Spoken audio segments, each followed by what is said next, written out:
duration of the tape, the 2 tapes before, where we're ending Dave Midgley's 5-day visit down here, where we made a lot of carbon fiber parts. So if carbon fiber is one of the things that interests you, you might want to look at the 2 tapes before this, before looking at this one. This will have the final details of assembling a wing, among other things, I hope.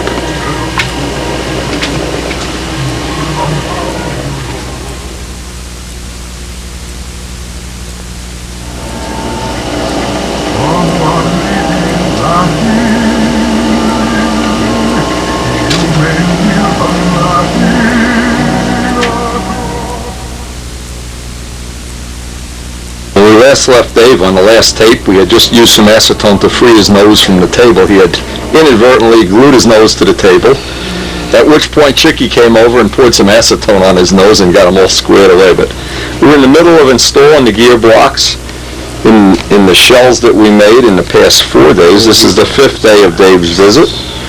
We've made several parts, and they're everywhere. There just isn't a spare square inch of room in the shop. But we hope later this afternoon we're going to have a 1-piece wing finalized for Mr. Midgley's use for the next flying season, and we also then will have the technology or the ability to make copies of this wing without too many experiments. I think most of it is pretty well stuff that we know we can do now.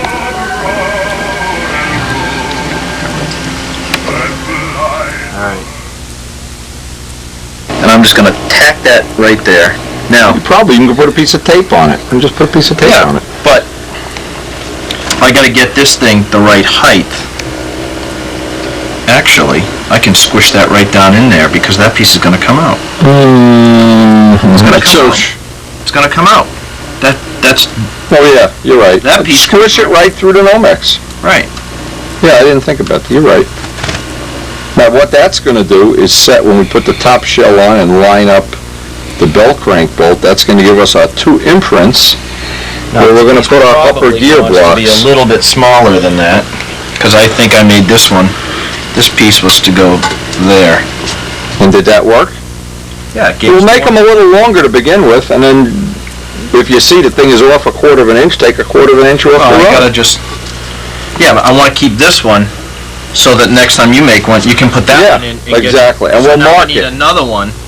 Okay. You need 3 of them all just together. Just a little bit less than that. Or you can mark one at a time. Sure. Actually, these should be a little shorter, because you want this one to key in. This is your key. That's the point. And then this one will just press it down and take an imprint of it. That's the point. Yeah, that's good. Okay. All right, so we got to make ourselves another piece that's slightly smaller than that. Actually, we need 2 pieces. Now, this video serves a lot of purposes for us, as well as being something we can share with friends and customers and whatever. But when we go to do the next wing, we can be playing this. And we've just, in the course of making this video, we played the one from actually making the Miss Ashley wing. So we are just trying to build on, each time we do this, have something that's just either a little bit more accurate, a little bit better, and obviously this aluminum mold makes it a good chance that this wing is absolutely going to be dead perfect.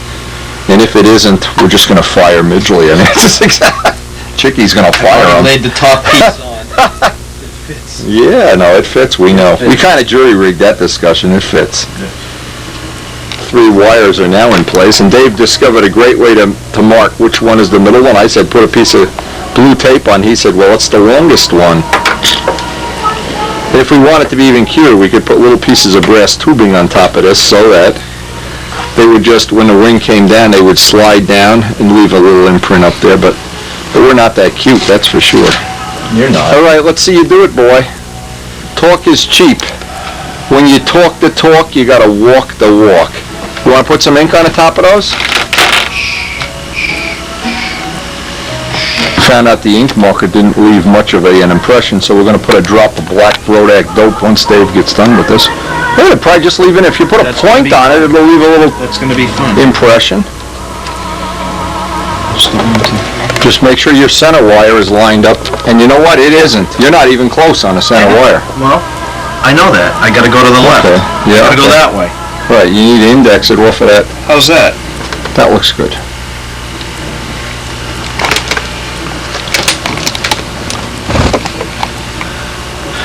Does that make more sense? Does Yep. that look like it's better?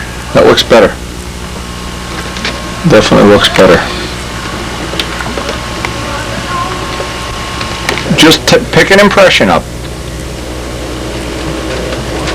Are you getting an impression? I don't know.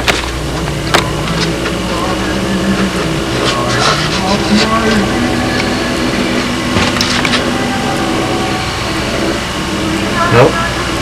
Put a drop of the black dope on there. I already got the can open. That's how much confidence I had in the ink marker system. Take a Q-tip, dip it in the black dope, and just and then quick do it. Well, you have a blob up there. All right.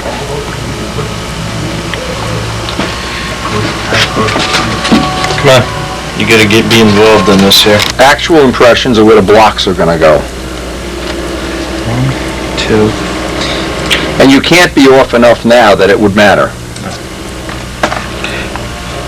We'll put a piece of tape on the long one, okay? So you'll Put know a piece of tape so I know which one's the which I big know one. which one goes in the middle. Yeah, very cute. Jesus.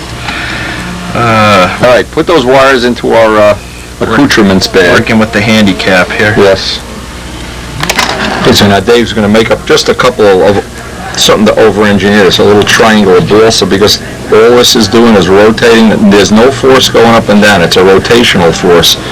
And I think that'll spread the footprint even more. And let it be end grain. Here, have a piece of wood. Dave's feeding them balsa wood. Don't you give him some salami or something? Chicky, food is not balsa wood. Oh, I wonder if we never get anything done here.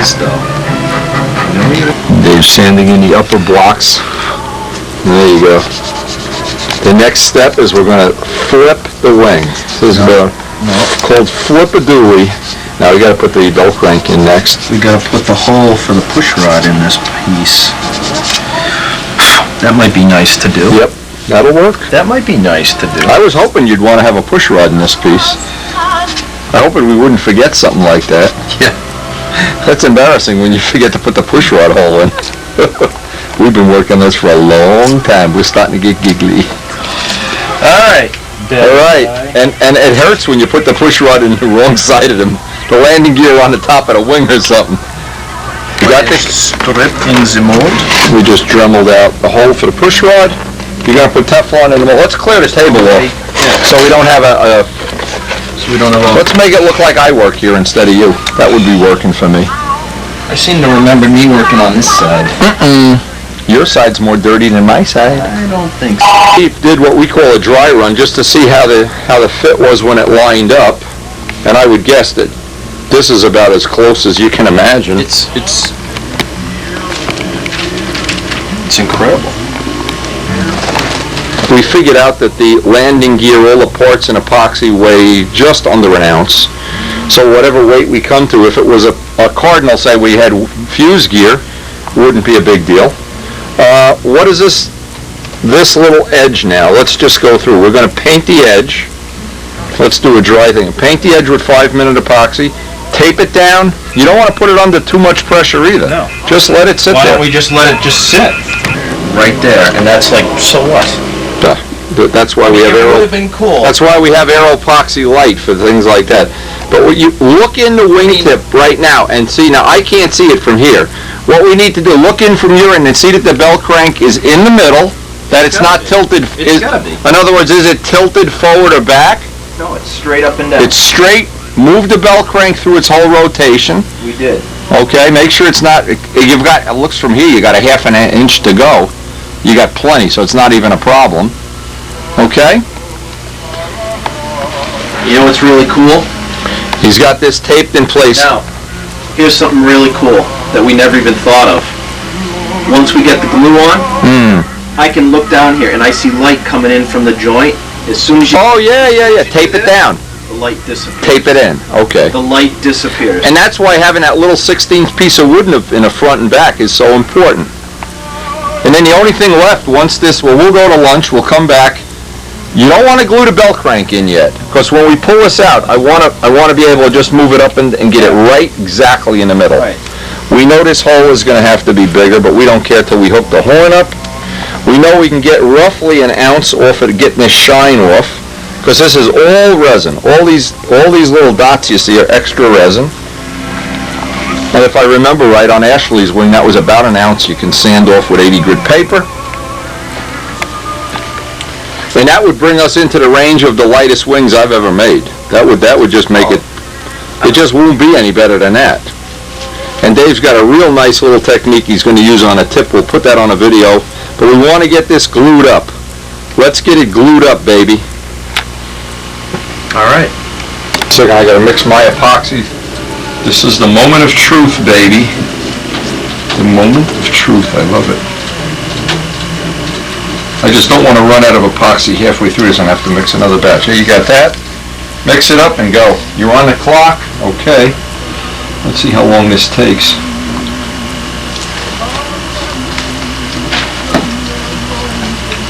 Just not happy about using slow dried it. It would delaminate an hour from now. This way you know it's going to be fine.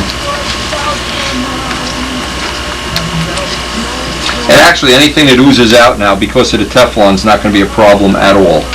It's not, you can cut it off with a knife like cheese. Okay, we can go real quick here. Don't fool around. Doesn't have to be real pretty, just get a, you know what would be nice? Those little tubes they make where the stuff comes out pre-mixed and you can put a bead down. They make a DevCon makes it for this operation. And you said you could look in the end and see where the light is coming out? Oh yeah. Okay. So actually, to the people watching the video, this is the first out of the aluminum mold, the first one we're going to join and actually have a wing that's going to be a functional plane by next season. Or at some, knowing Dave, maybe 2 seasons from now.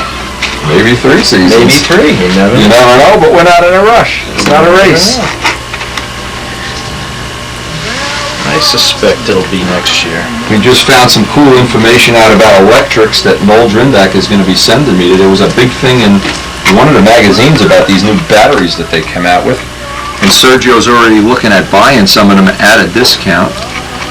We really don't want to buy anything at list price. If we possibly can help it. But boy, there's so much of a future in electric. It's unbelievable. Walt Brownell has joined us in the quest to gather information on that, so, and I know Walt's a pretty intense modeler, so we're hoping that's coming before Mitchell even has this plane painted. With too much paint. With too much paint, which, well, we're going to find out. If the first number in the weight of the plane is an 8, I'll know you didn't. If it's a 9, you build another wing. An 8? How you doing over there, okay? I'm doing fine. Okay, I'm not going to try to keep it from oozing out because we can trim it with a razor. Just let it ooze out. But don't have any spots where we're missing where it's going to be a tentative problem. You get any extra? No.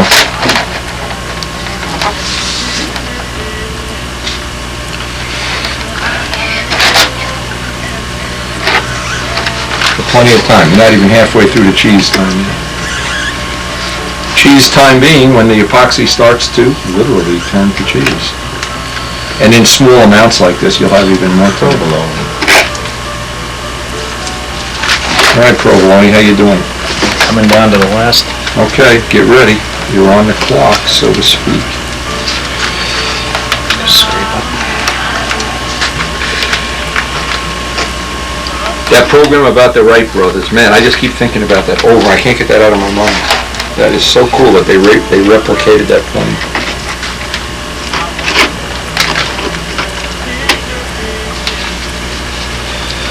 Okay,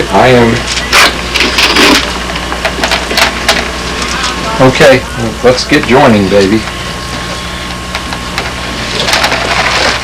Let's turn to cheese, baby. Okay, 1 second. Give me epoxy. I want to get rid of the gloves with all the goop on them. Okay, flip. Get the belt crank bolt, drop it down.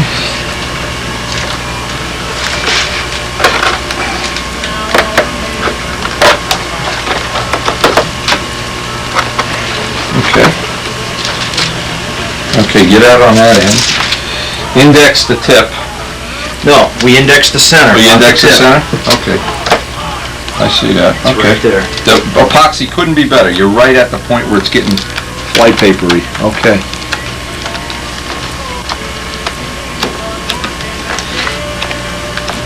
Okay. It couldn't be better. Take the gloves off or you're gonna make a mess out of it. And let's just babysit it for 5 minutes, watching that we don't get It's fine. a big globberoo or something. Boy, that was good timing. Because of the Teflon, nothing's gonna stick to it anyway. Alright, there's only one spot right there. Look down the mold. Do you see anything we need to address here? No. Oh, this mine looks pretty good.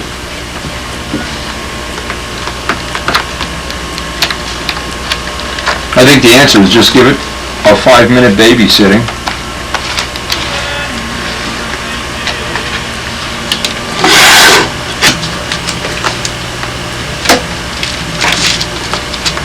That ain't gonna do anything. Let's babysit it. Wasting my time with Oh, this. nice guy. Put goop down my wing. Over here. That's alright. Is there any spot down on my side where you can see light? No. Okay. But it's hard to see. Okay, 1 second. I can You do can look this. in through that side. Yes. Well, we could shine a light down there too. Yeah, good idea. We just do a quick light. Just make the razoring of it off a little bit easier. That'll definitely be a good idea. Okay, you're in a window where it's already tacked. Now just keep it pressed down. Oh man, awesome. Perfect. Uh-oh. I saw that too. That's on the tip. What happened? You're gonna cut that piece off. Well, not that much. Well, you can get in there. Don't touch it now. I never saw that. We're gonna lose part of that. But you can get in there and just CA to Nomex and live with it. Or put some thin epoxy in there. One little cheesy spot. Oh, a wing this big to have that much? Forget it. It's like sanding through on one cap strip.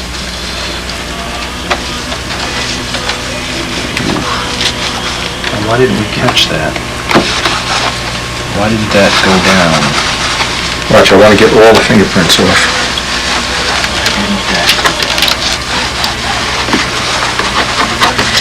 Down here. Right here. Okay. All right, now we'll just give it 5 minutes. That's all you're going to get off of that. That's what it is.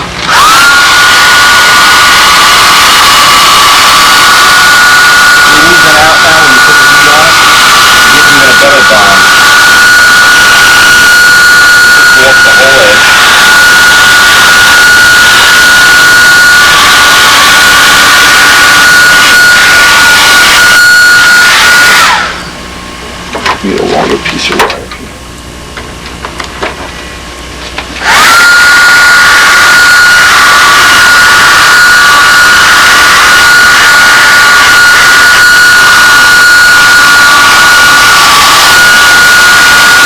What makes this good is because we got the part that's keying it in, you know it's straight.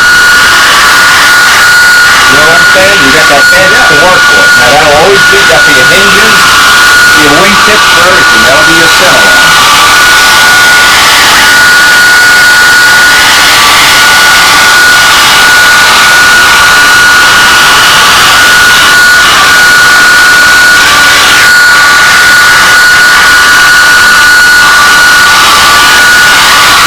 That's enough heat. Now just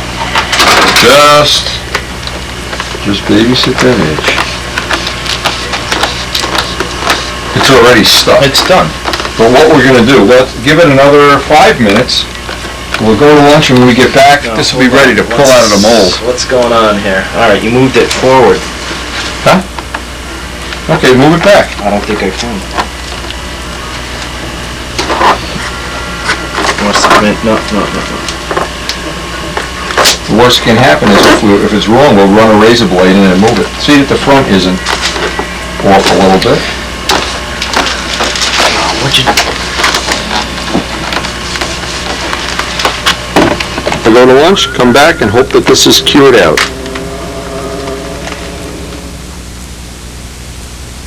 We're back from lunch. We have to cut this apart because what's happened, it's shifted on this end enough that we want to do a little bit of a change to the way we do this. You see how it's shifted off?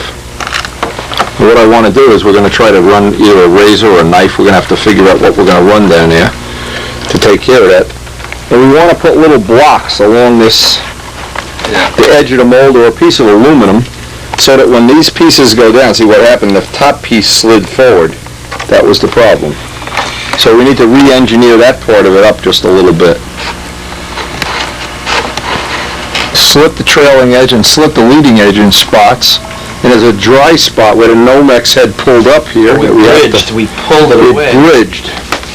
But we've got that fixed, and then we're going to put it back in the mold and reseal the trailing edge.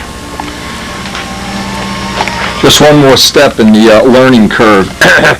Or is it learning curve ball? I'm not sure. Is it a curve or a curve ball?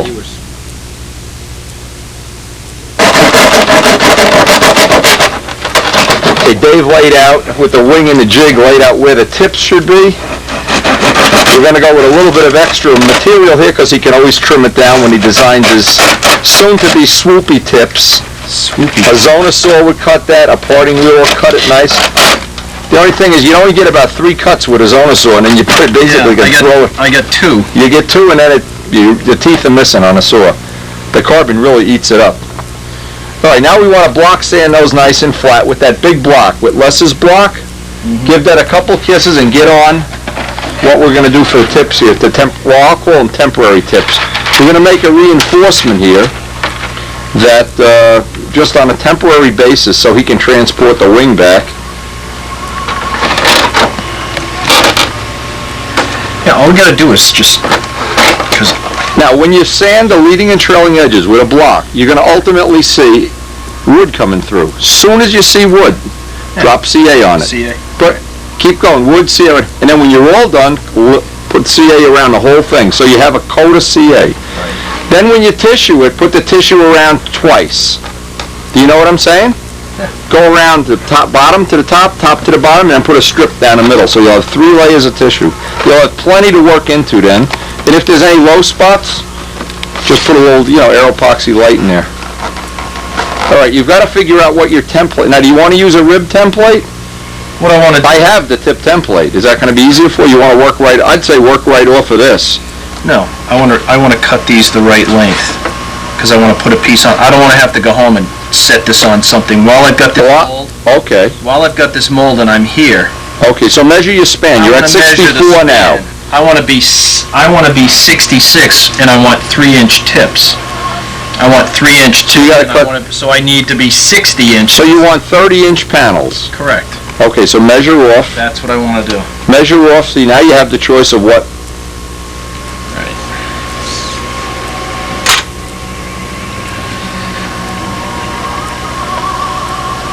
See, I want to be way in here. Okay.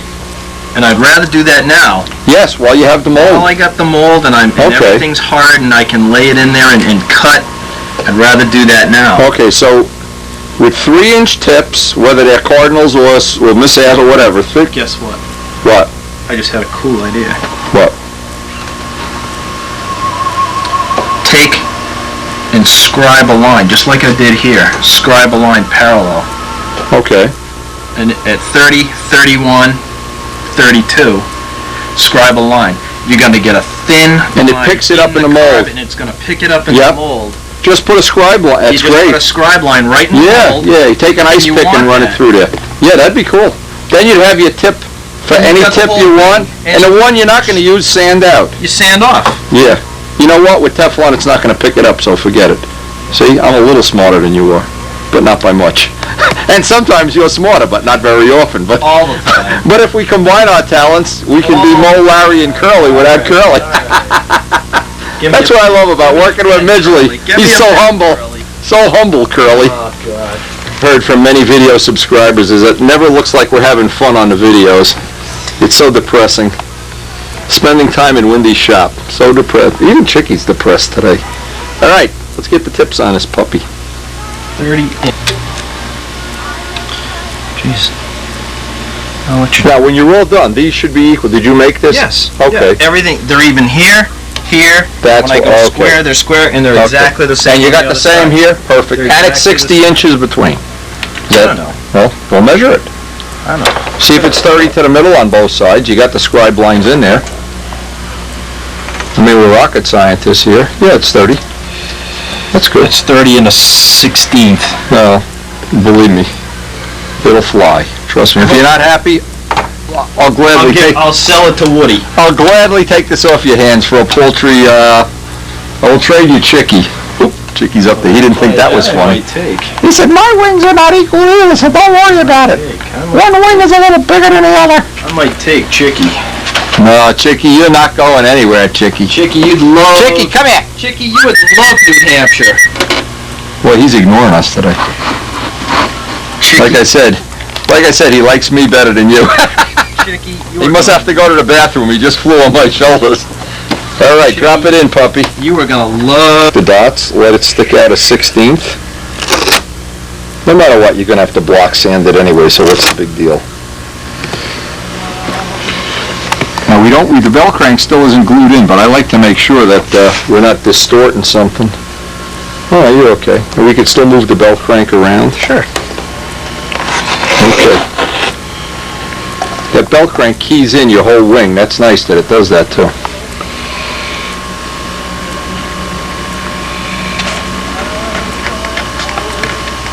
So what Dave did, he made up some tip plates, and that we wanted, the reason they're splitting and breaking, we made them with relatively hard 1/8 inch balsa with the grain going top to bottom. Now what they're supposed to do, and we don't know if they'll do, he's going to recess in and take out about 1/8 of an inch of Nomex and then slide them in. And when he actually attaches the tips, cut it out so it's even with the Nomex.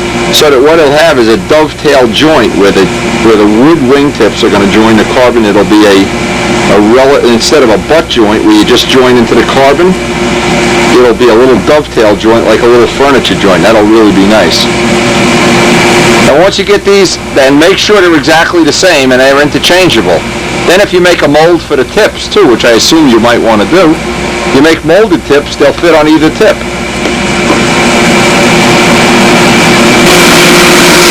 We just have to take off the template, the thickness of the pen line.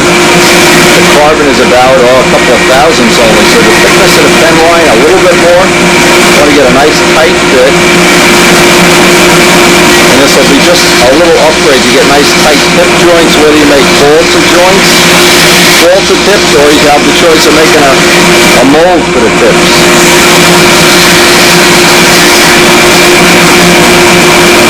And we made a little lip, an 1/8 inch lip in there with the Dremel and a machine cutter, just so that'll sit in nice and flush, and when he goes to put the tip on permanently, that'll just be the equivalent of an I-beam rib.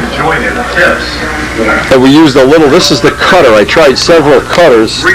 This is the one that seems to work the best. We're doing this for our own information too.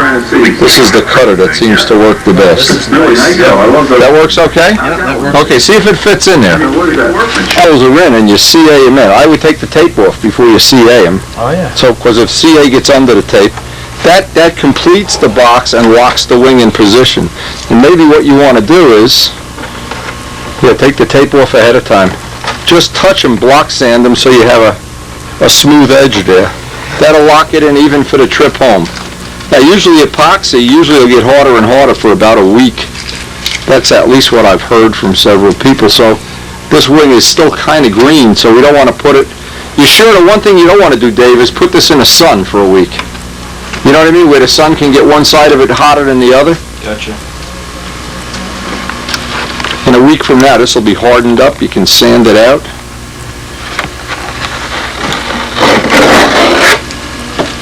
Oh my God. Freaking.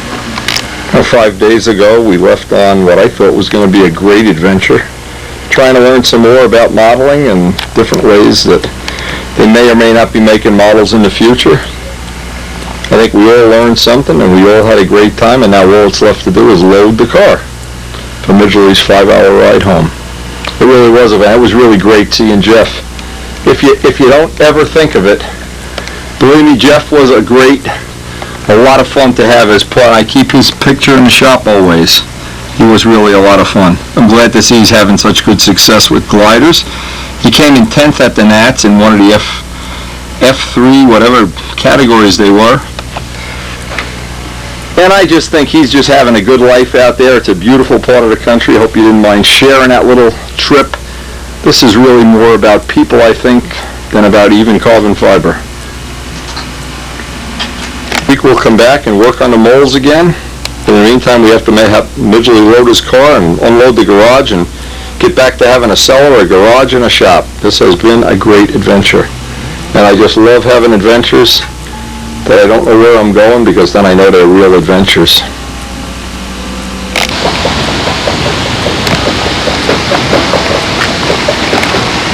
Must be in the garage.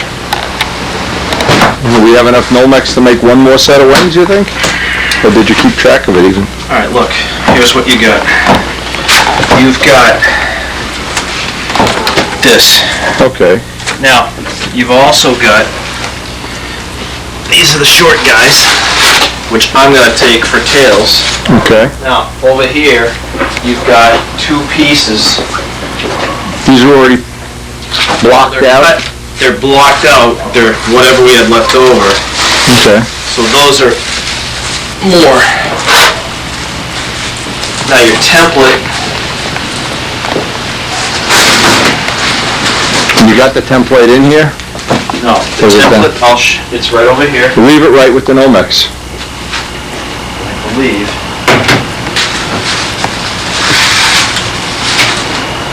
The 3/8 Nomex you have, do you want to take some of that for a tail? No.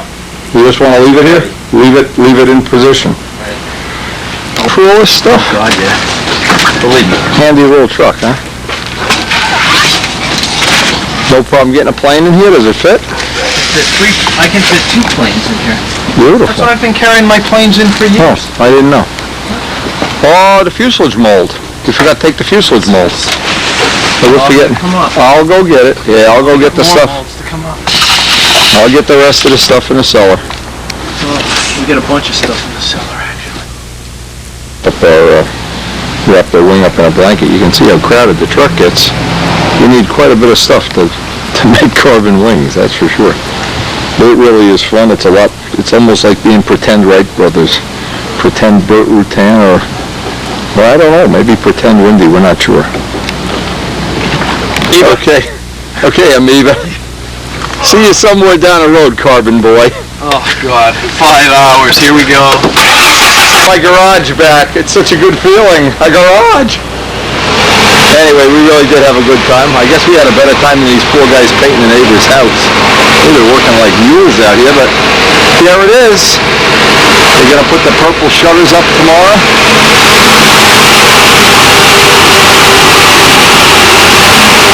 We'll be back in 5 hours. He'll be home. And I always think of when we've had this great of a day, I've always thought of what other hobby or what other thing could you be doing with your life that would be this much fun. Not sure the Wright brothers had this much fun. I'm really not sure Bill Gates has this much fun. It really was a great time. And somewhere in the near future, we'll be doing another one of these. And by then, we hope the body's in one piece, the tail's in one piece. God, he's got 4 tails, 2 bodies, 4 extra wing panels, and a wing that's all in one piece, so. Carbon Boy, Carbon Midgley. And we'll see what that looks like in a couple of weeks.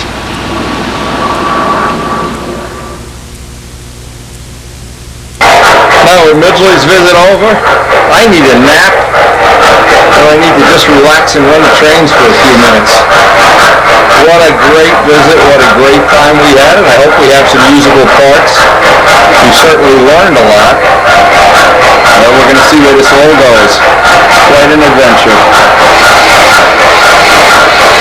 Always nice after a long visit or a long anything. Relax. The trains are just so relaxing. It's unbelievable.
too short. Just wish we had more time.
Entertain a lot of guests. They all basically stay up in a Spitfire bedroom, or most of them do anyway. And we really do enjoy having this room. I can't tell you how many evenings or days or whatever we've just spent around sitting up here talking about the world of model aviation, enjoying some of the vacations, some of the good memories some of these poster-sized things have. They're loaded with good memories, souvenirs of things we've accumulated over the years. I'm just wondering, this is a great room, and I'm always glad to share it with any of the guests we have that come to stay with us. I think it's something a little special, and our latest addition, one of them is having this #1 Strega kit that John and Buzz had signed. I need to make a little shelf for it. We've run out of room for putting these kits, and John and Buzz have been very generous over the years. Anyway, we have had fun. We rejuvenated, we've run the train, slept on the couch, done whatever it is we do to rejuvenate, and we're ready to get back to the shop. And maybe this weekend even we'll get up to the flying field, but we're expecting nothing but rain this weekend, crappy weather. Now in today's mail, this is from Walt Brownell. Now, what I'm really happy about is that Walt has already joined us about doing some research and information that we can give to Sergio and Mike Palco, of course, who's now the front runner, unless he's already flown his plane, and I haven't. So this, I think, is just great. Now, I'm going to pass this on to Sergio when I see him later this week. I may be able to get down to where they fly the electrics anyway and do a little research on my own. But since we're interested in making an electric stunt ship this year, and we already have the wing partially done, we're still working on that, of course, this is information I think Sergio can find very useful. Now, the idea when you're doing this kind of research work, you can see how in the past couple of days, in the past week, Elliot, Les, Midgley, myself, we've all kind of teamed up to get something done, to get an experimental project off the ground and make that information available to the people that are interested in pursuing this. Of course, the people that aren't pursuing it, maybe they'll just find videos entertaining, I don't know.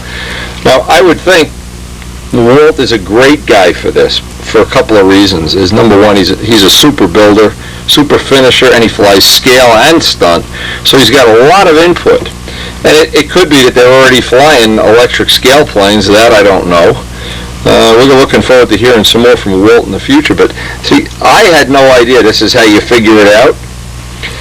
I'm going to have to do my own research on this, but I think my contribution to the project can be in the design and finishing of the model, possibly, and the fact that if I get to fly it, I'm willing to share my models with other people. Some people aren't, of course, and get a lot of people to take a test flight on this, and this may really pan out. But anyway, Walt Brownell has joined us with Mr. Palco, Mike Palco, and I just am really thrilled about this. Les is even more thrilled than I am. He's very excited. And it's not going to be long, and we're going to have the electric wing, the real super lightweight wing, which we're also going to use the same wing for Les's 40 ship. So that's coming, and that's coming very, very quick. And thanks a lot, Walt. Now also in today's mail, and we got a lot of mail. The reason we have a lot of mail is the last couple of days when Midgley was here, we've just been putting all the little extra things on the back burner. This is from our good friend Don Gerber. Now, Don Gerber used to live up here, fly with us on a regular basis. He lived in Pennsylvania. He had a custom woodworking business that was fabulous. He's an excellent, excellent modeler, very creative. He's now living in Florida, completely retired. We're just going to read him little excerpts from his note. This is he built this from a Joe Adamusco Windy set of plans, but what he did, he made it a profile. He also has one that's a full fuse one, but it's not done yet, and he's going to send pictures of that soon. He also did a lot of cockpit detail on the full fuselage one. He says he's going to send some pictures of the cockpit detail when he gets done with it.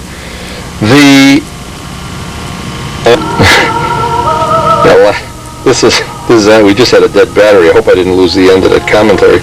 The thing that's cool here is look at the stationary. This is Don's stationary. This is Don's plane, one of his planes, and I really enjoy seeing Don's models. Always are exquisite. He had Sequoias. He had all kinds of custom ones. He had made some copies of Brian Ether's planes when he lived up here and flew with us. Don, thank you very much for the picture, and we will pass this on to Stunt News. A really nice copy.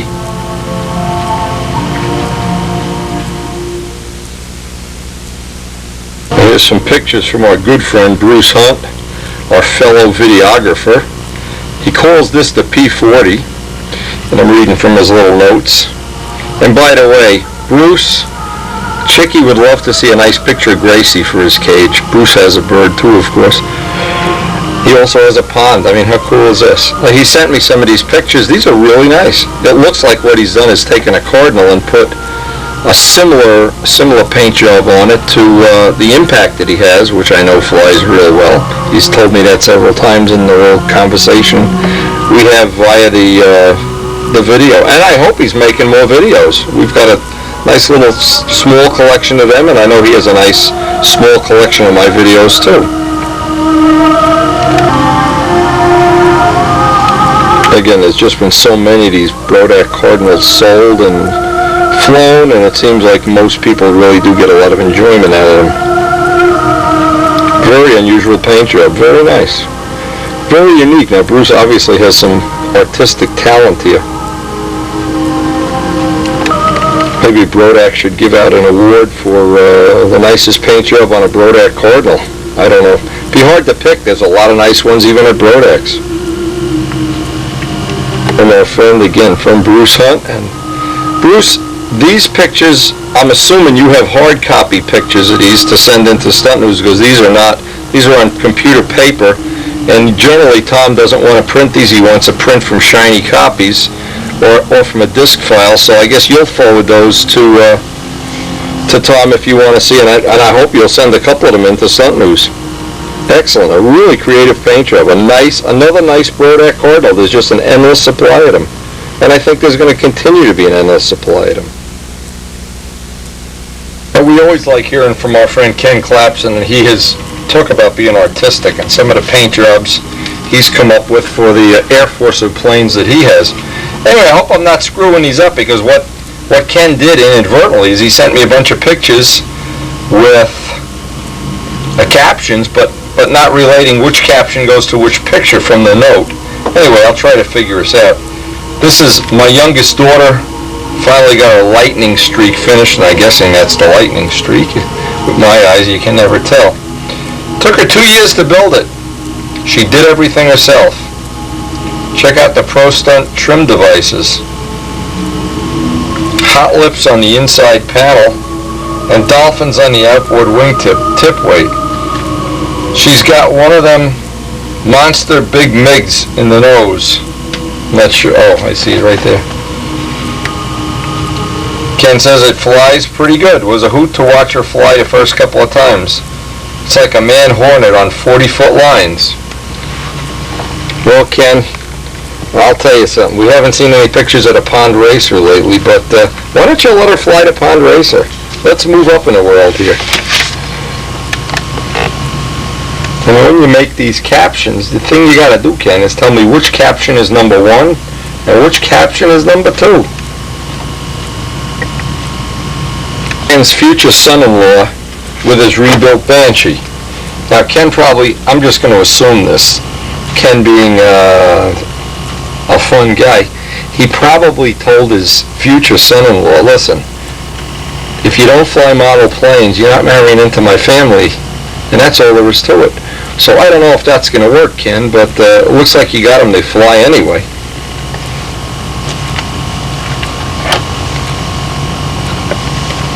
Anyway, some other pictures of them flying out at the flying field. I'm assuming they're going to, and I heard they're going to have their wedding out at the flying field. I don't know. I'm not sure about that wedding out at the flying field stuff. Anyway, another picture from our friend, our really good friend, Ken Clapson. Not many guys more fun than Ken Clapson.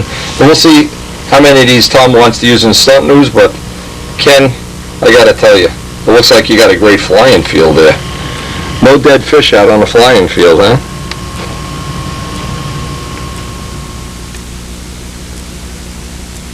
We've real many times seen Keith Ferguson and Michael Ferguson on Windy Videos. They're kind of regular guys. They both took some time out of their life in the past year and in the past period to help coach me. Now this is taking it to the next level where I have drawings to work off. And what they did, they watched the Team Trials videos and plotted up several. See, on each one, it says what tape you can see where the errors are, and of course we'll do that. I've gotten feedback from several other people that have just made very rough thoughts about the various models and the errors that I make. And we're going to work on it in the future, of course. And Keith made a very nice observation. One of the things that I've thought, and in my own case this is true, of course, is that I know my glasses get changed every 6 months because my eyes have really deteriorated, and I feel like old age is part of this, but he brought something really, a good point up. Everybody else is getting older too. The only difference is guys that are a lot younger, they're getting older at a slower rate or something, but I'm not sure what. But anyway, and what I wanted to say about this is what I like. I'm just showing this real quick. The people you meet in the world of stunt, look at how many comments they made. Now, I mean, it took them a lot of time, first off, to watch the videos and to figure out what the errors are.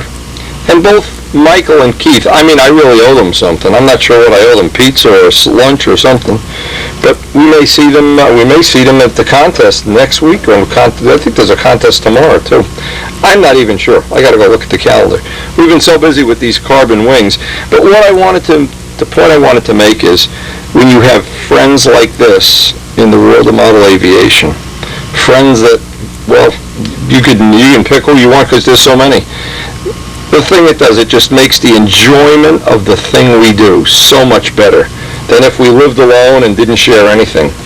But anyway, Keith, Mike, I got to tell you, I will save this. I have every one of Michael's sheets that he did for me. We're going to keep a file so when we start practicing, next time we actually go out for coaching practicing, Man, I hope I can get you two guys to quit your job and come work for me. At the usual salary, of course. Anyway, I thank you very much, both of you, and hey, we'll hope to see each other at the flying field. We're not at the end of the season, but we really are at the end of the season. The weather has just gone really, really south in the last week or so.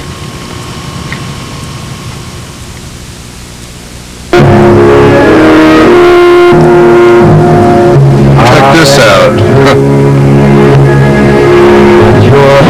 Check this out.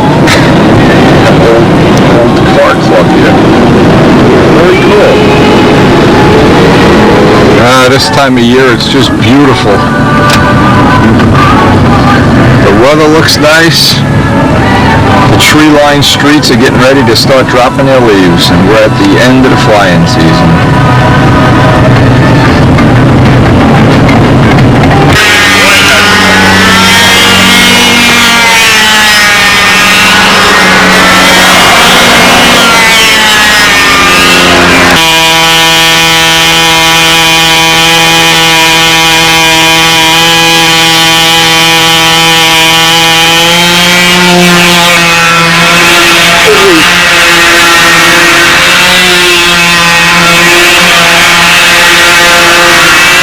Eminence Larry Scarinzi.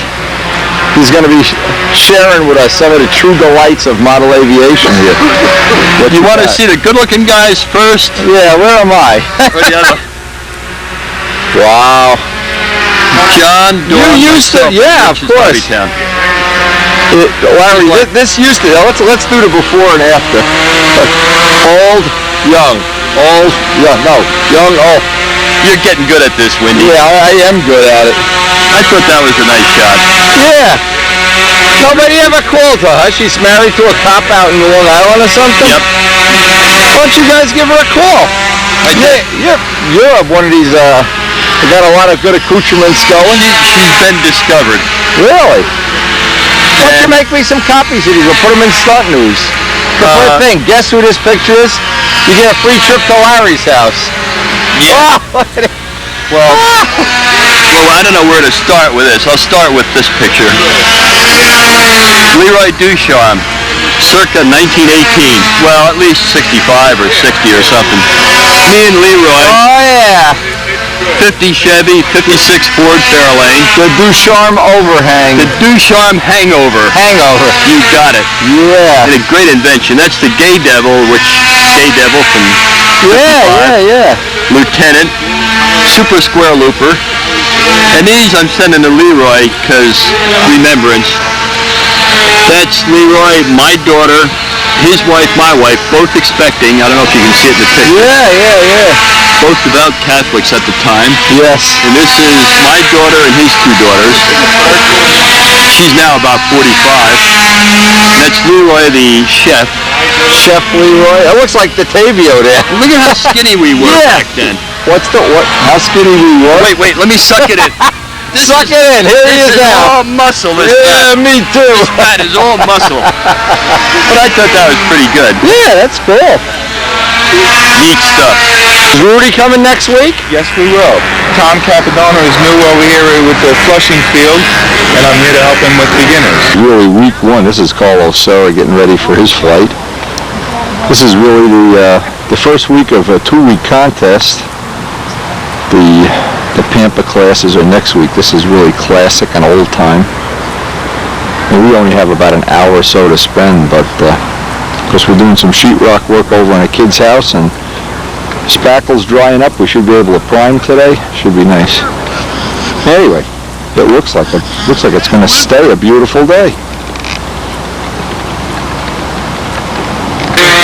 I don't like them. I think they suck. Hey, Carlos, what's happened? You got a dead battery, Jay? I don't know. It's a bad day. That's all. Bad day? It's a good day. The only bad day is if you live in Afghanistan. You want me to flip that for you?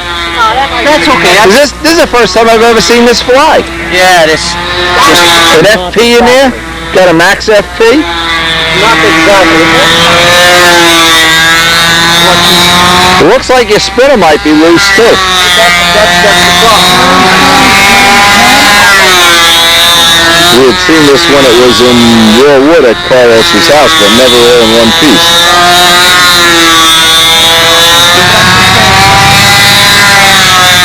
What you're saying is your intensive maintenance program is a little behind, huh?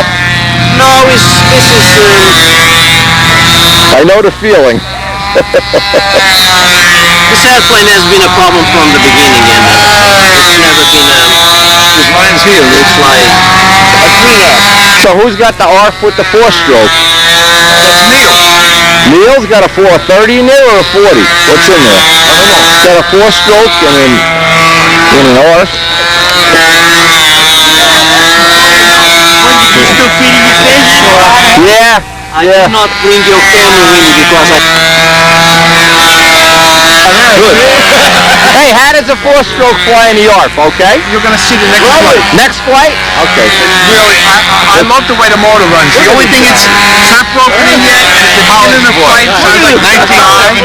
Is it a 40 or a 30? 40, okay. It sounds like it's going to die. Belly said they were running good. The one he bought from me ran It's great. got to be broken in. Mine was straight out of the box on the Oh, plane. yeah, I know how meticulous. I know how meticulous you are. And then if it breaks, call Wendy. What happened is, Bobby asked me to put a 4-stroke. I went to college for a year and a half. Yeah, well, I'll send him this video. I was going to put the 30 money to jump through hoops. But the 30, the holes don't match up to the box. The 40, they match up? The right Oh, man. Flip that over so I can see how. weren't good enough. Flip it over. Because a lot of guys are going to want to do That's the this. drilled holes. Yeah, I know. Well, forget the cowling. Who cares about the cowling? Look at my cowl. Who cares? Elliot bought one of these. We had it in the backyard. We didn't even put it together. The thing is, this was set up for the box. I know. Why the motor's sitting all the way out there. That's okay. The balance is okay, or you need a big nose? You need a nose plate?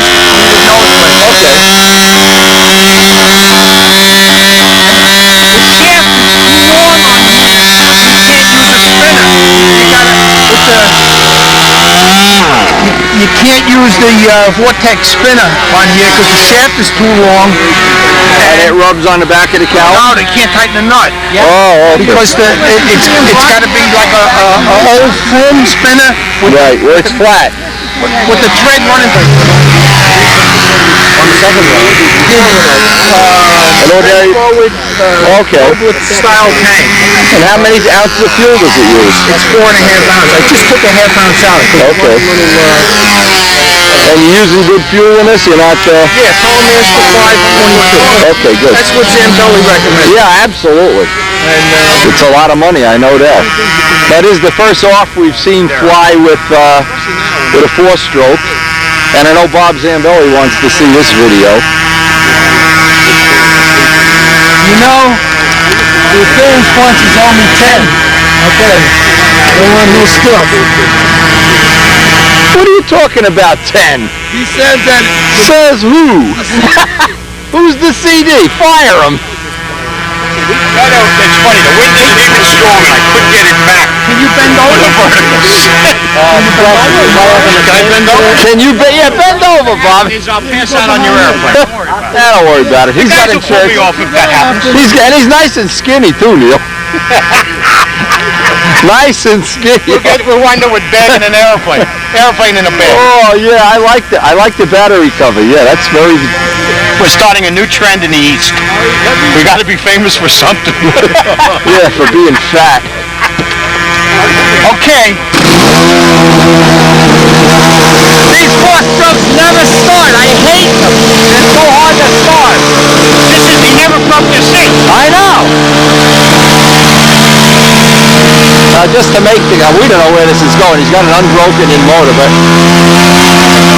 Bobby Zambelli has had a Nobler with a 4-stroke, but this is one of the ARF ones.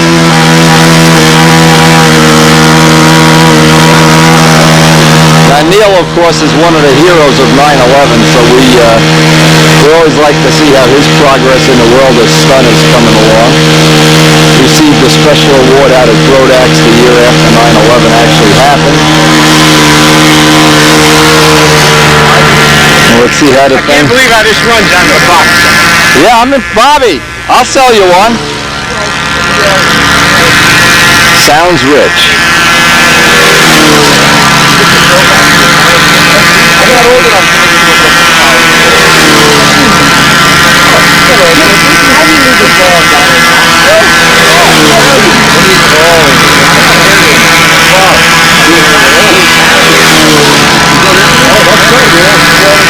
Anyway, we're interested in everything, of course.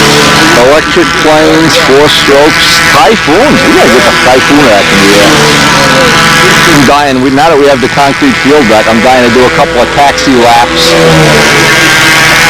Just taxi it around on the gear. Oh my God, is that fun. Anyway. I was even thinking about giving the scale guys a little competition here.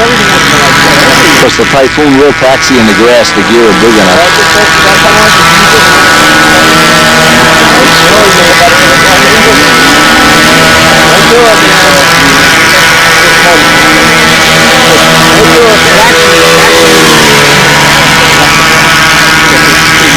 And that's one of the things that's really nice about our event in general is it's a lot of things evolving. The ARFs are certainly shown that there's a big interest in them.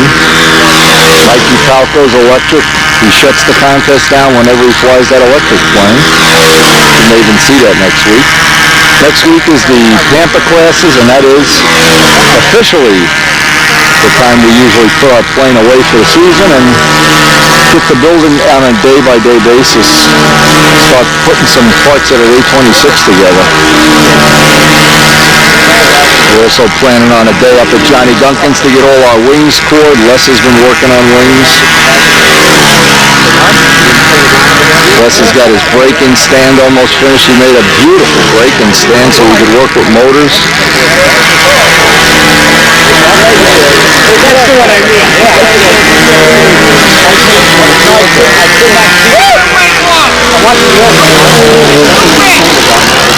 Too rich?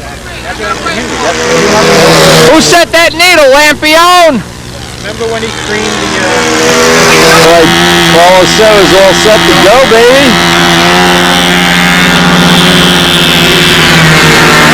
It's a Bart Klapinski design called the Tempest. Probably the only one I've ever seen around here. Probably a very popular plane in California. Nice narrow fuselage. We don't have much more time. I see the wind is getting bad already. We don't have much time here.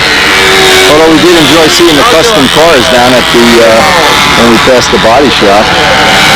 But we have a big day spackling on our son-in-law's house. We got 2 rooms to spackle, and then hopefully Monday get back down the shop and get some work done.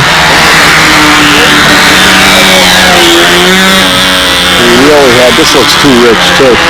We really did have a fabulous visit, and again, I hope you really enjoyed sharing the adventure of all our carbon fiber experiments.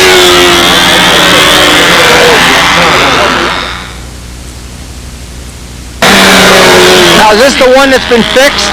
Yeah. Or is this a new one? No, this has been fixed twice. The new one is still at Jimmy's house. The one you got the little 4-stroke in? Yes, that is. It's ready. I actually got the first coat of color on it. Oh, okay. Put a coat of How white. about Jimmy's? He got his moving over. Watch your tail wheel, Bobby. Tail wheel's off the hook. He did the lawn yesterday. His back got all screwed up. His legs. Oh, yeah? I tell you, Jimmy, I think lately he's been getting sick. You know, he's prone to colds, and he's really stressed out on the job. Yeah, well, you know what that does to you. I don't have to tell you. I've had enough heart attacks to know. Yep. I don't have any, Bob. What? Thank God. No, I know when it's coming. When I worked at Ford, boy, I was under the gun all the time. I hated it. Yeah. And you know, he's been gaining weight, Jimmy. Yeah, you know, Well, it all adds up. Yeah, between that, the smoking, the suds. Yeah. Smoking and suds will do it, baby. Well, you know, he got that beautiful treadmill from his brother-in-law. Yeah. And it sits in the basement. You know who uses it? Lena. Lena, Yeah, she needs it, yeah. She gets on. She needs it like you need a pork chop. She gets on at 10 degrees at 3 to 3.5 miles an hour. She'll do that for 20 minutes to half hour. I'm amazed, you know. You won't see me doing it for 20 minutes. Oh, you can do it. I went for one of those stress tests where they inject you with radioactive. Yeah, the thallium. In the middle of level 3, I thought I was dying behind a freight Well, train. probably your legs got tired first. Yeah, oh yeah. My legs were killing me. I don't jog anymore. I don't run or anything, so I don't walk. John DeTavio just pulled in from Texas. Hey! Hey! Where's my money? Where's my money? Show me the money! Show me the money! Okay, I've already got that. You're on camera. Okay. That's that one. I'll hold it so he can see. That's sweet. Neat shot, huh? Jesus, good looking. Hey, when we were up at Stifel's house, he has a picture of John DeTavio, me, and who else? And Niebuhr. And Niebuhr. In his shop. You imagine trying to build something looking at those three guys? Look at that. The three amigos. Look at that. Look at that. And Leroy. I'm going to Spackle. You guys are too much fun to hang around with. Yeah. No, Leroy. Very disappointing. To see that they had reasonable weather up here, but again, we have bigger spackle buckets to fry back at the house. And boy, when I think back to the year 2003 and how many fun things we've had and how many nice afternoons at the flying field and the B-25 being at the Nats and Brodax and the Hall of Fame and everything, and boy, sad to say that 2003 is coming to a close. And this is kind of funny, not really funny, but in the course of doing today's mail, I got a phone call, and it was from a good friend of mine who's building a profile Cardinal. I think he wants to remain anonymous, but I'm not sure. Maybe we'll just put his name in real quick so nobody hears it. But he's building up this beautiful Brodax Cardinal, and he says he's all... Oh, here's the phone again. He's all panicky that it's getting to be 35 ounces. Hang on. This is... Now, I find this funny. He's building a beautiful Brodax Cardinal, and he says the only thing he's really concerned with is the plane when he puts the motor and tank and everything in it. It's 35 ounces. And I said, well, everybody that I know that built these, right from a kid, they're 40 to 42 ounces. He's, oh no, too heavy, no good. All my friends told me they have to be lighter than that. Well, I don't know if they have to be lighter than that, but I thought, first off, I thought it was an excellent question, and it gives us an opportunity to, and we haven't done this in a couple of years, to really lay out what I think is what I call the weight plateau. Now, this is useful information, and it applies to B-25s, it applies to Cavaliers, it applies to Noblers. There's a plateau, and what I told them is, rather than go into detail on the phone, because basically it ties up 2 hours of my time on the phone, it's easier and cheaper for me to send them a video, then I can continue doing my work. So,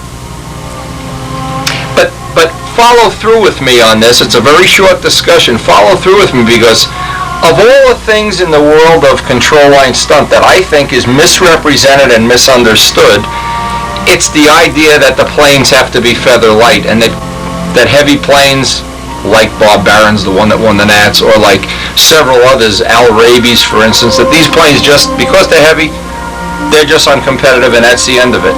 Well, in our case, we know, because we weighed the plane at the team trials, we know Miss Ashley and Paul Walker's plane, by the way, were exactly the same weight. Exactly.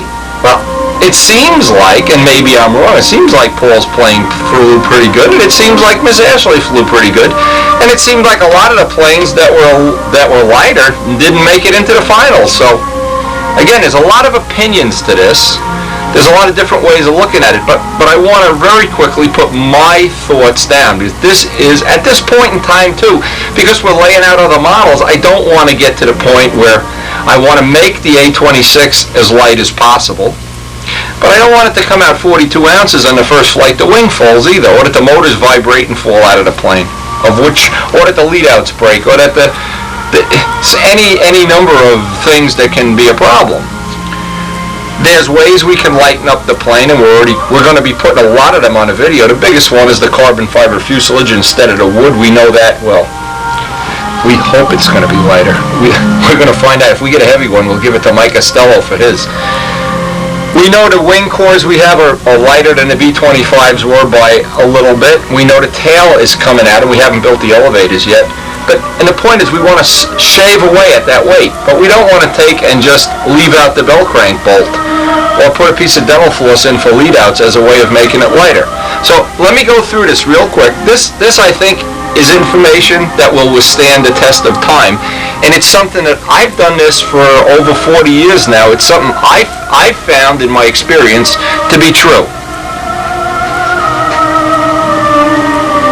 Now, one of the reasons I came to this conclusion years ago is I had become good friends with Bob Gieske years ago, and Bob confided in me that he had built many, many Noblers over the years. Because the question was, gee, Bob, if a person builds a Gieske Nobler, what should it weigh? And he told me he liked to see his Noblers 42 to 43 ounces. Now, maybe he lied. I don't think so, though. But he was convinced that this was the weight a Nobler should be. Hey, we're getting calls every 2 seconds here. Just hang on. So back from our phone conversation. What I'm suspecting is the case is, and I'm sure Bob has done this, because otherwise he wouldn't know this, there's a plateau of performance that I think probably looks very similar to this. And right here, if I'm reading this right here is the best spot. There's probably a flat plateau for a Nobler now, a Gieske Nobler and a Nobler, similar design, not exactly the same, of course. And then there's a point at which on both ends of this performance starts to get where, and my Nobler was 33 ounces, and it certainly wasn't, it was down here. It wasn't as good as it could have been. It was just too light. Or that down at the very end, you experience catastrophic failure. Your lead outs break, wings fold, noses, or in the worst of all worlds, you have a weak nose, and you get what I call a milkshake. That you never get the needle the same twice. And of course, on the heavy end, a Nobler wing is a thin wing. So maybe up here, it starts to drift off, depending again on the ultimate weight, and it's not so good up here that you've lost some performance. Now, you can make things a little better. You can stretch this plateau out by taping the hinge lines, making the flaps a little bigger, making the wing a little bigger if you know you're going to build it heavy. But there's, for lack of a better word, I think the right word here is that there's a plateau where the plane has its maximum performance. Now the reason, and this was the tricky part that I didn't realize right in the beginning, I would read all these articles in magazines and stunt news and stuff that, oh, you gotta kill yourself, make the plane lighter and lighter, it'll get better and better and better. Well, yes, that's true. Let's say you had a plane that's 60 ounces and you make it 55. Yeah, it does get better. It goes toward the plateau. But if you have a plane that's 40 and you reduce it by 5 ounces, it goes down the plateau. But I think you really have to realize that every plane has a plateau. Now, what we learned with the B-25 was, and this is really significant, this is why I'm reinforcing this in my mind, is the B-25, when we made it, was probably right here on the first flight. And in the course of trimming it and reducing the weight, and Bob Zambelli and other people, Warren Walker, making me all these Tom Hampshire parts, we've got it up to where it's near this end of the plateau. Now I really think, because this is 79 ounces now, we started at 86, I really think if we could get it here, if we can get the 826 here in the middle of the plateau, well, what it would allow me to put on for scale wheels. I really don't like the way the little wheels look. I'd really like to have the big scale wheels with the tread. Or we could have things like canopy detail, or any number, or more clear, just have a nicer finish. But the thing is to know where on the plateau you are. Now if you're already here, and this is what I suspect is the problem with Mike's plane. Mike's little Cardinal is already at 35 ounces, it's 5 ounces too light, and he's going to start drilling holes and doing things to make it even lighter. What I suggested he do, just go toward the plateau. And we know the plateau for a Brodak Cardinal is 40 to 45 is totally okay. Bill Hummels was at. Probably 20 that I've flown have been in this range, and they're fine. So if you find out where in the plateau you are. In this plateau, you could make up a plateau for every design. You could make a plateau up for an Impact, for B26, B25, for a McCardinal, a Strega, whatever. But if you're already on the low end of the plateau, don't lose any sleep. If you know your planes are all coming out, let's say you're building a Cardinal, it's coming out 75 ounces, yeah, kind of get it up there, get lighter components on it. But if you're right in the middle now, that's a good place to be. And you don't want to, I shouldn't say it in a complicated way, you don't want to have the thing in your mind that every time you can make a plane lighter, it gets better, unless you're on this side of the plateau. Now the problem is, most of us are on this side of the plateau. That's the problem. It's like the weight I am. If I were 180 pounds, losing weight isn't a factor, but at 200, every time I lose a little weight, my pants fit better. Knowing where you are, and then adjusting your building accordingly.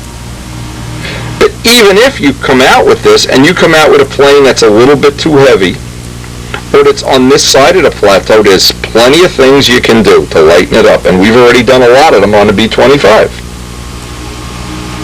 Now, just like this is why I love to have all these flights of the B25 on video, because I can see things that indicate the weight was either too heavy or that it was right, and I can make a good evaluation with all this video to look at over the winter. Now I'm just going to make a couple of quick examples of the B25. When we were at 86 ounces, we flew it, and we knew it flew a little on the heavy side. I knew I was on the plateau. I was right over here. First thing, easiest thing to do on any plane, any design, is to lighten up the plane. Just replace the wheels, and usually that's minutes. Usually you can do it at the field. Usually when a plane is too heavy also, what happens, other things become a problem, like it's usually tail heavy. That's usually a problem. When a plane is too light, it's nose heavy. Plane that's heavy, it's too tail heavy. So what you want to try to do also, in my case, that was not what was the problem. I wanted the whole plane lighter. Now in my case, I moved the battery. You really can't do this unless you have the Zetron. I moved the battery.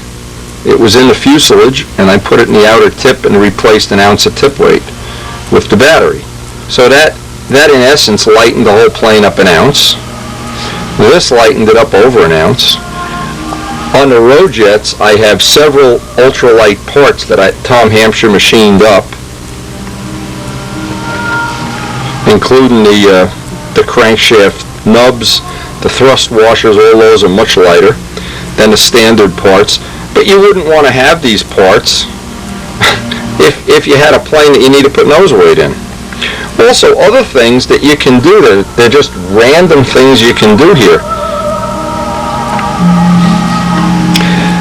Buffing off paint is another big one. Now this is especially true when a plane is too heavy. If you look at the plane, if you make up, and again we're getting interrupted, if you make a picture of the plane, it doesn't really, you don't have to be fancy about it. You'll notice that a giant amount of the plane is behind the center of gravity, and what I would want to do is starting on the bottom of the stab and elevator, and bottom under here, bottom here, get as much of the clear off as I could until I start to see paint coming through. A lot of times you can get off an ounce of paint. You want to start getting things off. Anything you can take off. Now, to tell you the truth, I took off so much clear off the B25, it was embarrassing. I know I put a lot of clear on it. I should have put a little less on the back end. I would have really been better off. But of course we put a lot of ink work and fogging and fading, and because that's a unique plane, the rules are a little unique for that, but it's the same philosophy. The same rules apply when you have a plane that's too heavy. Another problem is that when a plane is too light, and granted not many planes fit into this category, but the ones that do, they usually, I'm going to make an example of Mikey's Cardinal, because this is a good example of what's going to happen to him when he goes to fly the plane. Well, it's going to be 35 ounces, but it's going to balance on the leading edge, especially if he has a stock muffler. So what's going to happen, a plane's going to be very low on performance. So I would start, when it's nose heavy, I would start with the spinner and either leave it off or get the lightest spinner possible, get the lightweight engine parts. Carbon tank, another option, and the carbon tanks on the B-25 took 2 ounces off. You could even consider getting rid of the wheel pants or making a real light set with little 1 3/4 wheels instead of 2-inch wheels. Again, you want to get the weight off of the nose. Also, another thing I've done, and I did it on Tsunami, it's on one of the Tsunami videos we took, and I bought a handful of this child's clay. You know what I did, because Tsunami was really too light, and I never realized in the time that I really competed with it until it became a test plane. I never realized I had cheated myself out of some real performance. What I did is I went right on the CG and put on 1 ounce at a time of children's clay. And each time I did that, it felt like the plane got solider and solider. But the one thing you don't want to do, at any cost, is make a barbell. You don't want to add weight to the 2 ends of the plane. Now, Gieske told me that a lot of times he'd put the whole plane together and only weigh 40 ounces. He'd put more clear on it, because he knew at 42, it'd balance right where he wanted it. When the plane gets light, it's almost always going to be nose heavy. Again, we know that that's a problem you've got to live with. When it gets too heavy, it's almost always tail heavy, and now it's the worst of all worlds, you're adding nose weight. The clay right on the CG, you can find, see, if you don't know where the plateau is for a certain design, and you're here and you put an ounce of clay, it gets better, it gets better, it gets better, nothing happens, and then all of a sudden it deteriorates. You could plot your own. On a very quick trip to the field, you could plot your own plateau for any given design. But I think, in general, these plateaus have already been figured out. I don't think there's any secret to where they are. Now, what I'm suggesting here is that all of these designs, if your plane is very similar to these, this would be what I would be shooting for, unless you want to do your own test. Brodak Cardinals, 40 to 45. Again, this range might be 1 ounce or 2 in this direction, 1 ounce or 2 in this direction. Maybe we're shooting for the same thing here. A Nobler is a thin wing plane. Brodak Cardinal is a thick wing plane. There might be a little more range with a thick wing plane, I'm not sure. I know Strega, and since we've sold so many of these kits, we're going to start getting feedback very soon from people actually building the kits. The original one was 62 ounces. I thought it was great, and most people that flew it seemed to enjoy it. But I think it was 1 ounce or 2 lighter, maybe better. 1 ounce or 2 heavier wouldn't have really killed it. I think this is really where the plateau on this design is. And again, our bombers, I'm just going to put B-25 just for an extreme example, and the A-26. Since they're 800 square inches, they're going to probably be best from 75 to 80 ounces. And I'm going to shoot for 75 on this next one. Heaven knows if we're going to get to it. I don't know, but we're certainly working in that direction, and as we do our subscriber videos for the upcoming year, we're going to be focusing in on a lot of ways that we're using to make a plane that was 86 down to 75, and try to do as many of them early on, so when we actually get out to the field, and hopefully that'll be in the spring, we'll have that already in the bank, and we can already build on the shoulders of what was the B-25 program. But whenever you think of what a plane should weigh, I think it's safest to think of it in terms of a plateau. We're in this range. I think if you had a 65 and you took something off that made it 64, I don't think you'd even know it. There'd be a plateau where these planes seem to fly just the way they should. And it's based on the wing loading, the flap size, a lot of other characteristics of the design, and how they handle weight. But this is really what I found to be true over doing this for many, many years in the world of stunt. Just as an example, when you get the weight right and the CG right, you get almost automatic round loops. When it's tail heavy, they get eggy and jumpy and everything else. And I'm just going to try to look at one square here and see if I can see something that might be worth out. we're not going to get it in this lap. What I like is when it turns a corner, ends nice and flat. That certainly was not one of them, but the flat turns, this might be one of the flights that was in bad air. I have them all on one tape here. But yeah, it sure is, because I'm taking it. This is a practice flight because we're doing extra laps. But I wanted to show something where it stops. Turn, stop, turn, stop. And when it's wiggling and jiggling and the wing is jumping around, you know you're not really in that optimum trim spot. What's to think about? Well, we're getting ready to start our 2004 building season, coming up very, very soon.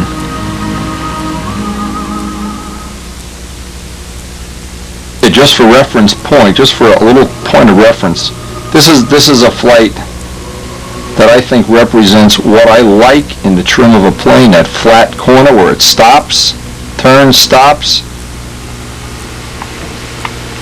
Needless to say, that's a function of a lot of things, from being a good design to also trim. But that's one of the things I try for in trimming out, no matter what plane it is, to get those flat sides, a nice hard corner, but it always stops. One thing I've tried for over the years is develop my own little kind of, well, I don't know what it is, style or whatever, I'm not sure. But anyway, I know if we could take this plane, I mean, it's just my gut feeling, if we could take this plane and somehow get termites into that body and lighten up that body some, I think it would even get better. But even at it, as it flew at the Nats at 79 ounces, I think it scored pretty well on the one day before it got to be a hurricane. But had I left it at 86 ounces, I don't think it would have been anything like the plane it was. That at the end of this trim, and at the end of all this, whatever you want to call it, flying and testing, we got that down to where it had a pretty nice corner and a nice flat pullout. I was really happy with that at the end of the season. Just something to think about, and part of that is we're coming up on the plateau here at 79 ounces, I think.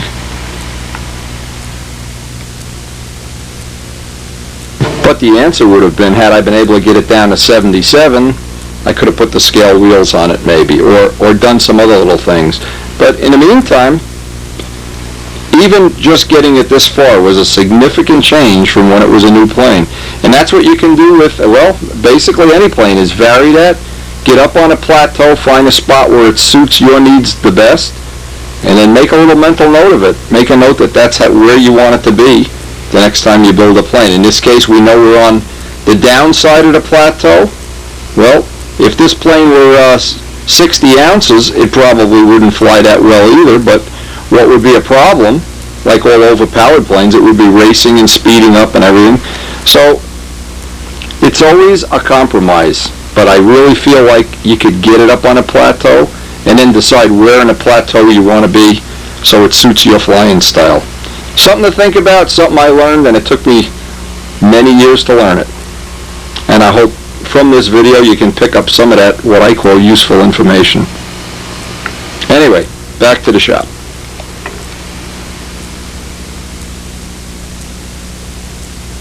Now, as we were talking about having planes on the plateau of weight, there's really not much you can do about controlling the engine in a plane, or a lot of the weights that go on the front of the plane are pretty much predetermined. You can't really lighten up a prop much.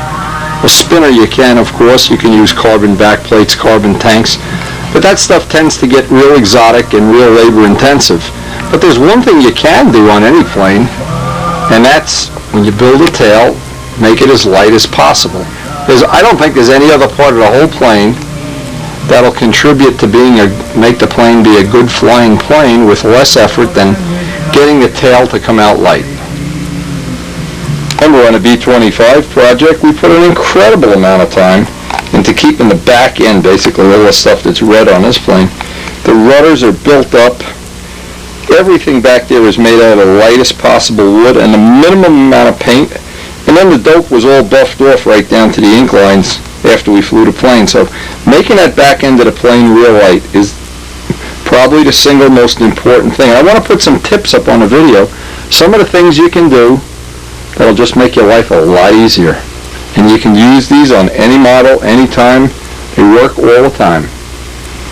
It was a plane I made, I guess in 81.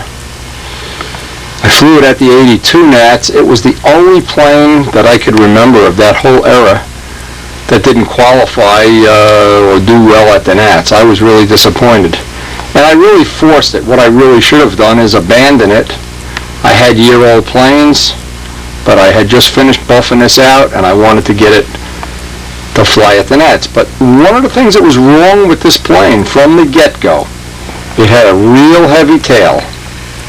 I did not take any precautions to make the tail light, and I really put way too much paint back there, way too much paint on the bottom, way too much paint on the plane, and then had to compensate with tremendous amounts of nose weight. This plane, if I remember right, I had special nose weights machined up 2 1/4, 2.5 ounces. So, but I did learn from this, and boy, believe me, the ride home from the 1982 Nats was not a pleasant time, because I was really disappointed in my judgment. I had flown the wrong plane, and there were things I could do to make this plane better, and from that point on, I basically started doing them to the point where all the planes got better. The plane that had a heavier than I would have liked tail was the one I made for tradition, and I basically did with this tail the exact same thing that, if you remember on last year or 2 years ago the video, Rich Jacobone did. Is he built the tail, it came out too heavy, and I used it anyway. Well, in retrospect, I wish I could have either lightened it up, made another tail, or in the worst of all scenarios, taken it back down to raw wood and sanded it down more. But having a heavy tail is a tremendous handicap, and you always know when you've built a tail that's too heavy, because you need a lot of nose weight, and then the nose weight usually winds up being a death knell to the performance of the plane. So let me look at a couple of the things, or some of the things you can do to ensure that the tail on your next plane isn't going to come out too heavy. And they're all the things we're going to do when we actually start putting the A26 tail together. The stab halves made. We did this on a previous video. Wrapped leading edge. 16th trailing edge, or 3/32, I forget, with little blocks for the hinges. And always the lightest piece of wood that you can find, the straightest piece of wood, and if possible, sea grain. That's where you start with the stab. We've already done that on, like I said, I think 2 videos back, I'm not sure. But we're going to work on the elevators as one of the next projects. But I want to put these tips on. These are really generic things, and they're excellent information. Now, some of the things are very obvious, and they start right at the very beginning of making a tail. Lightest wood.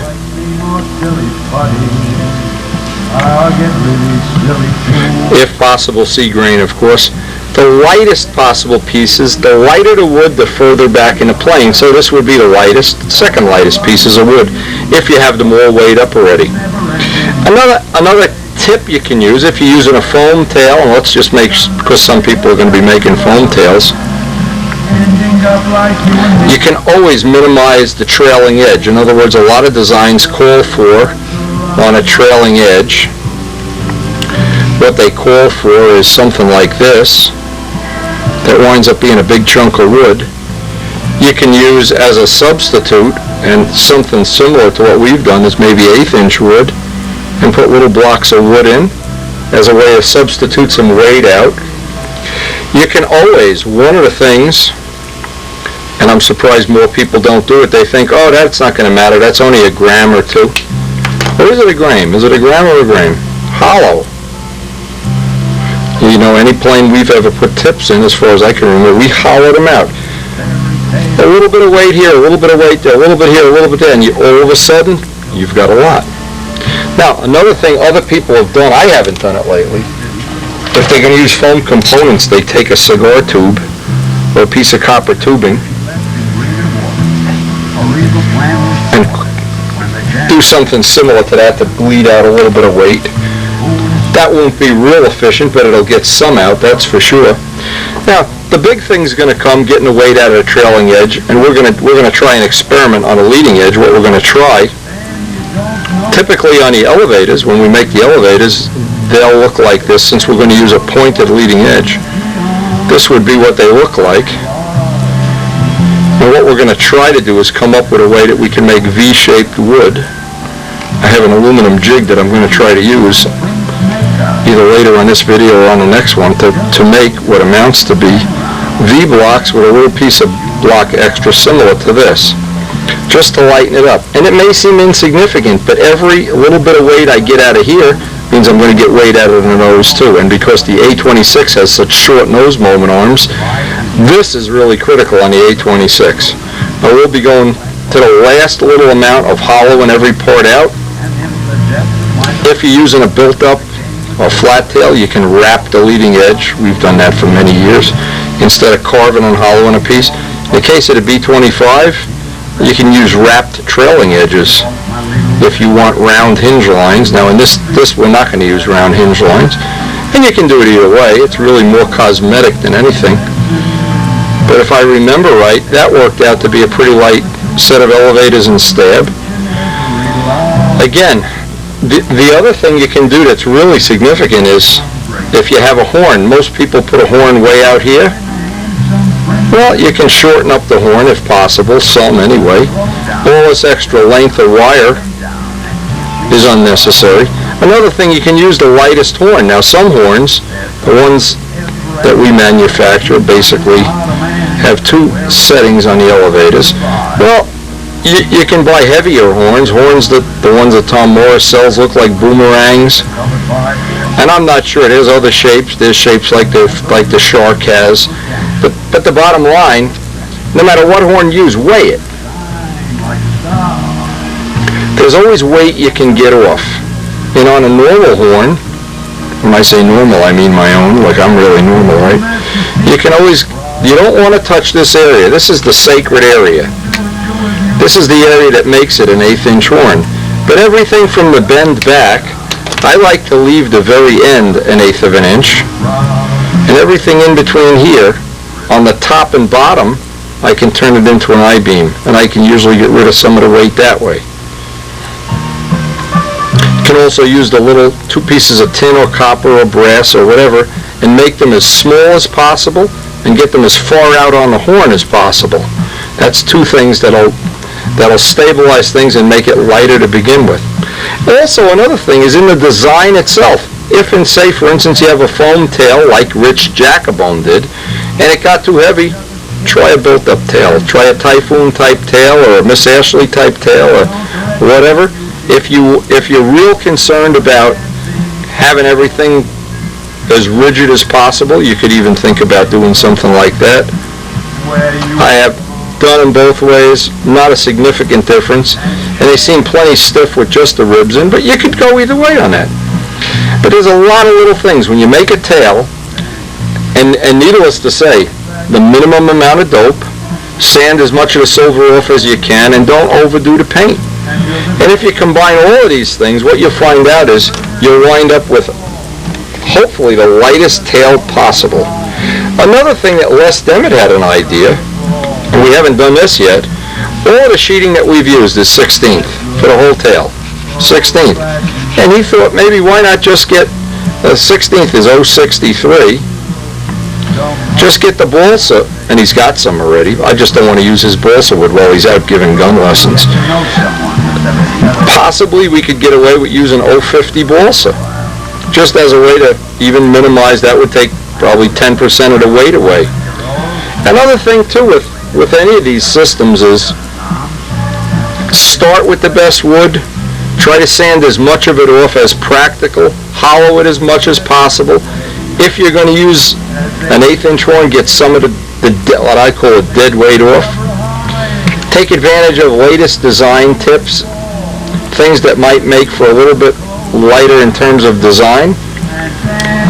And every little bit of weight you get off here is going to pay dividends somewhere down the road. You are going to wind up being glad you did it. This is the kind of pay me now, pay me later, or somewhere down the road, you wind up with whatever amount you save here, you're going to need twice the amount to compensate for it. You're on a much longer moment arm, 1.8 in the back. So if you saved a 1/2 ounce, means you'll take 1 ounce out of the nose. Everything that you save on a tail gets tripled in the total weight of the plane. So it is definitely worth putting the extra weight in. Also, another thing that may seem insignificant, the hinges. And there's no point going through this right now. Everybody knows I lighten the hinges, and I only use 3 per side. I've never found it necessary to use more than 3 per side. I've seen it, except for Strega, where I made it a cosmetic thing to make it look like a piano hinge. But extra hinges and bigger, when the hinges have those big lips on them, just extra weight. And it would seem like, and even Rich Jacobone, when he's been here, he says, oh, you did that, yeah, well, you put a lot of work into the tail foot. And we get done, and his tail's 150 grams, and mine's 80. And I don't know where they're the same tail, so it pays. This is one of the areas. It pays to put as much time into the tail as it does any other part of the model. Significant gain in performance, significant gain in getting the plane to be right on the weight plateau that we're looking for. Things you could do, and this would just apply to a Brodak Cardinal, but it would probably be applicable to other planes.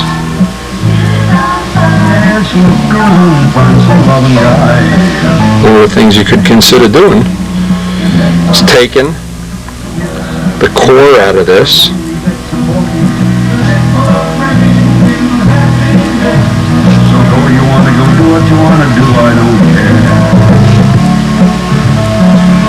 and I'm just suggesting that if you had a heavy piece of wood or just a heavy tail, you could core it, leave plenty in the middle, and don't, when you make a core line, don't make a straight line here. Make a curve like this. Because this makes a stress riser where this part then wants to bend. If you leave it curved, there's a significant gain if you're going to make ultralight parts. Lighten it up, even on a profile, you could lighten it up, put little ribs in there. That would even be worth it, because whatever you're going to gain here, you're going to gain twice the amount in the nose. This was my 1990 plane. This was not a particularly good plane. In fact, there was a lot of disappointing engineering problems with this that I worked out on later planes, but one of the things I did, this plane had a heavy tail, needed a lot of nose weight. Notice how short the nose is. It had a nose that was really too short. But part of the problem was it had a heavy foam tail. And what I did to minimize this is I took the elevators off the plane, hogged them out, just like I showed on the Brodak Cardinal, and just tissued them. And just getting rid of the weight on the elevators allowed me to get a whole bunch of weight out of the nose. It made it a little bit better of a plane. Certainly didn't make it a world beater, but it allowed it to be a better plane. And several other people, when I gave the plane away, several other people used it as a learning tool, including Brian Kiefer, who I think still has it. But without those lightweight elevators, this would have been just minimum performance. And this is Jerry Rushke's little half-A Cardinal, but that's what I'm suggesting you can do if you're in a quest to lighten up the weight to get on the plateau. If you're already at good weight, and of course the easiest thing is just find that lightest piece of wood. Usually you have to buy quite a bit of wood to get something a lot lighter than what comes in a Brodak kit. But if you need it, or if in the worst of all worlds, what Jerry's done here has worked out well. This is what I'm suggesting you can do. Choices, options. This is a plane I know a lot of people on the East Coast remember, called the LJ. This was the 900 LJ. We called it the Sweeper, but it really got to be known as the LJ. This plane, I'll talk about a lot of things you learned. What I learned from this, I don't know if it's in this photo or not. I took the elevators off the plane, pulled it, made them hollow, put ribs in them, and monocoated them. Of course, the plane was already white. Did the same thing, I think, with the flaps. Now this was, and what that did, that turned it from being a good performing plane to a plane that I think really was a world beater. That was one of my favorite planes of all time. In fact, Jose Modesto, John DeTavio crashed this plane, John, and Jose Modesto took the parts of it home. He actually has threatened from time to time to put it all back together. It's not an unrepairable plane, but this was one of Big Jim's favorite planes. 900 square inches. And lightening up that tail was just worth every minute I spent doing it. Now, if you're so inclined, you can go back and see my article that I wrote in Model Aviation about the MiG Sweeper and some of the lengths I went to get that tail light, since that was a gigantic tail. And look at the plans. Boy, that was labor intensive. Molded balsa round edges, hollow ribs, a lot of work. But again, that was one of the planes that once this plane, we were actually finished with it, it had crashed, we used the tail over. That tail, I cut the tips off and shortened it. That whole stab and elevator assembly then became part of the F-16 for 1984. So none of these things went in a dumpster. They all get used over and over again. And making them light, it's always worth the effort. The plane, this is the one Jeff crashed, by the way. Jeff Stifle. This was one of the planes that had a really, really light tail. And the year we made this, we made two of these. One had a heavy tail, one had a light tail. And boy, the one with the light tail was by far the better of the two. So the thing is, you learn from each one, you try to pass that information on and make each one better and better and better. And that's what we're trying to do with the A26, is build on the B25, make it more of a thoroughbred, refine it more, and squeeze even more performance out of it if possible.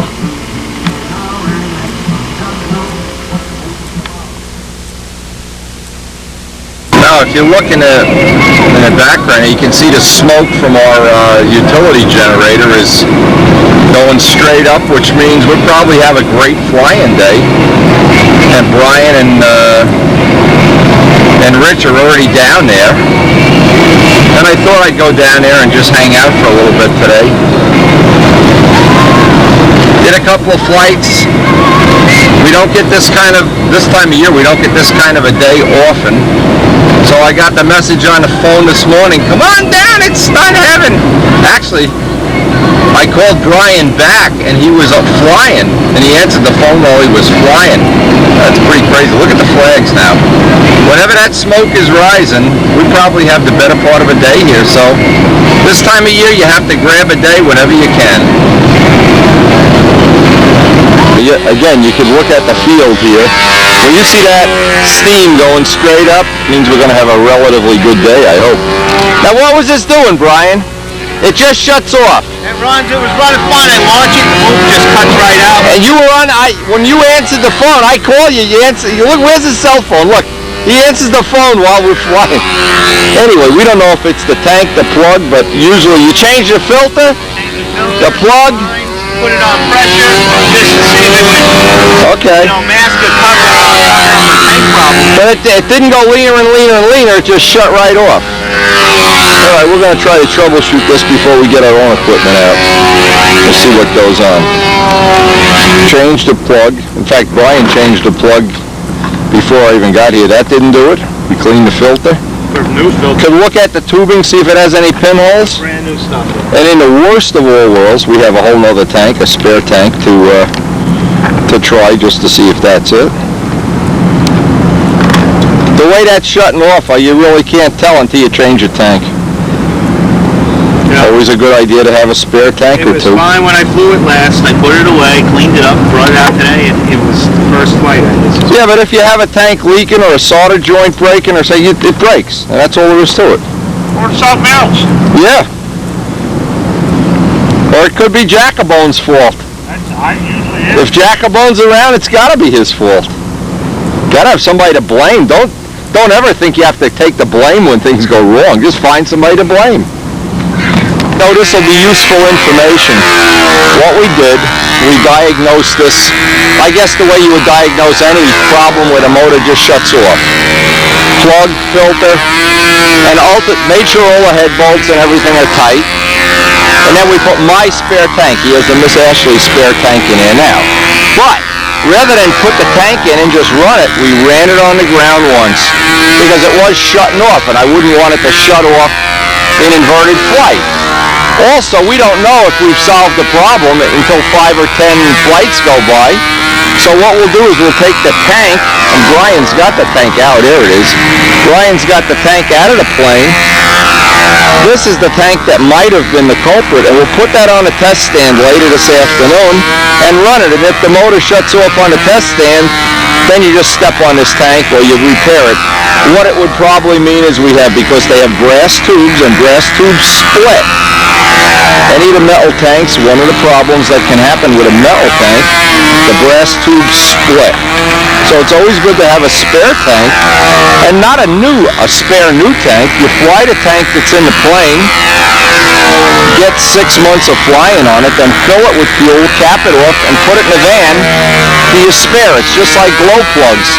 You want glow plugs that have been in a plane for 10 flights, not new plugs. You want used good ones. So anyway, we'll know by the end of the day if Brian gets 10 flights with this. We're also trimming Rich Peabody's plane.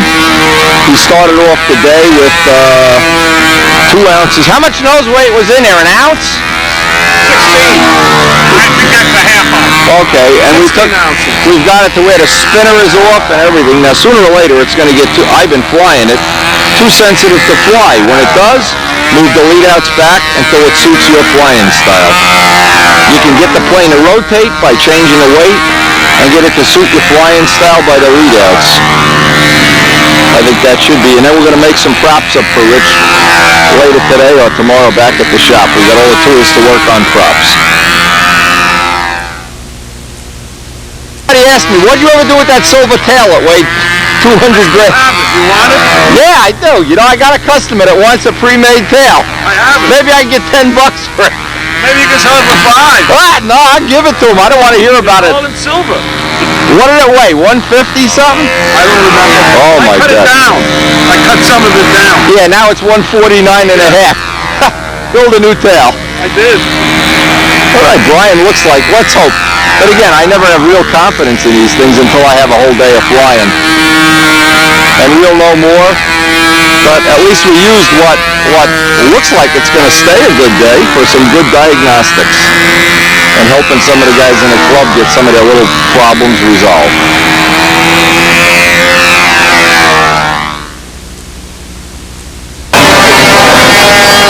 Now we really made, I think, a giant performance increase on this, and Rich is really happy with the results. It turns out he not only had the big pointy spinner, which is about a little less than 2 ounces, he had a 1 ounce nose weight, and he had lead glued under the engine, and now we've got it all out. The next step is a carbon gear, and this is the best this plane has ever flown. So, even though I didn't get a lot of flying on my own, what I really wanted to do today, and I'm not going to get to do it, I had an experimental tank I made up with some tricky uniflow vents I wanted to try that would speed the plane up around the overhead 8. Not going to happen today because it's just too nice of a day to experiment. It's a great day to fly. We're going to get some flying, and as you can see, we're into the part of the day. It's just one good flight after another. And in our part of the country, you only get about 50 days a year that I call real flyable days. It's about 50 a year. I've kept track of it in the past, and this is one of them. So we're certainly not going to waste it mowing grass or washing cars. Everybody has seen the movie The Birds, the Alfred Hitchcock movie. Well, we're going to make a movie called The Geese. This is the backside of our flying field. Count them. I bet there's 200 or 300 here. They're everywhere. Look at them. They've totally surrounded our flying field. This is what happens when you have an animal and no predators in their area. There has to be. I can't even guess how many there are here. And each one of them has 8 or 10 babies. In the spring, when they have their young, you can't even see the soccer field here. And the reason I'm doing this is we just had an incident. I mean, Rich was just, and when they're not here, they're in the river on the other side of our field. Rich was just up flying, and a flock of them came by, and he just missed one by about 2 inches. I think we still have one on video where we really got close to. Amazing. We're coming up on the end of the tape. We've luckily, hopefully, Ryan's got about 10 flights now. You can see the heat starting to rise off the tarmac here. And let's hope we've got him running. We got Rich's plane trimmed out, and we got a couple flights on Miss Ashley just for the fun of flying.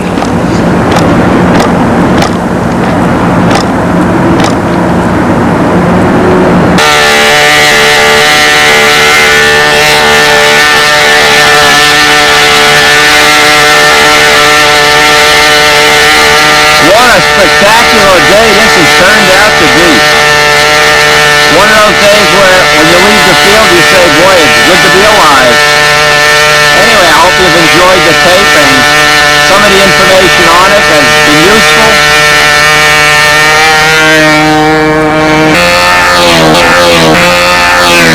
It's hard to imagine having more fun or having a better group of friends.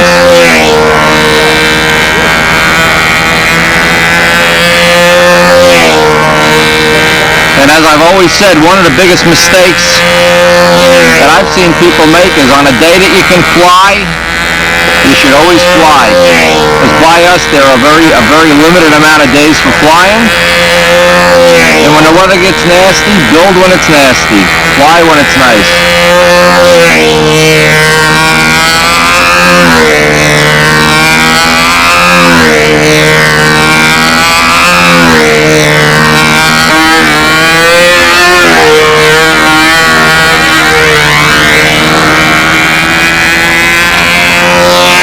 Maybe on one of the next videos, Rich has got his Stuka in silver. We're going to get over there and check out the new Stuka in silver as we speak.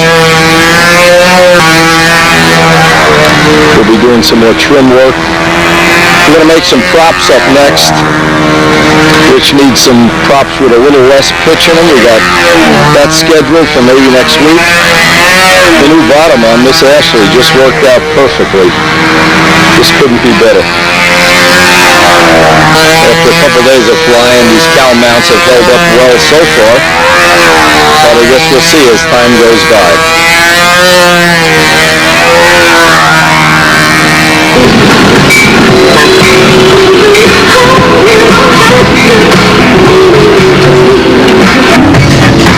Very soon, the downtown streets of the tree-lined downtown streets of Rutherford will be all turning yellow. A week or two from now, we will be the witness to the turning of the leaves, and that will be really the end of our flying season. But we've stolen a day today, helped out a few people, and hope we have some information that you've been able to use. And we'll see you on the next tape. A really nice end to a nice flying day, and boy, we have stolen one here today. This was just about as good as it gets. And from this point in the year on, I guess it's just going to get cooler and cooler and cooler. Okay, thanks a lot for joining us, and I hope you'll share the tapes with everybody.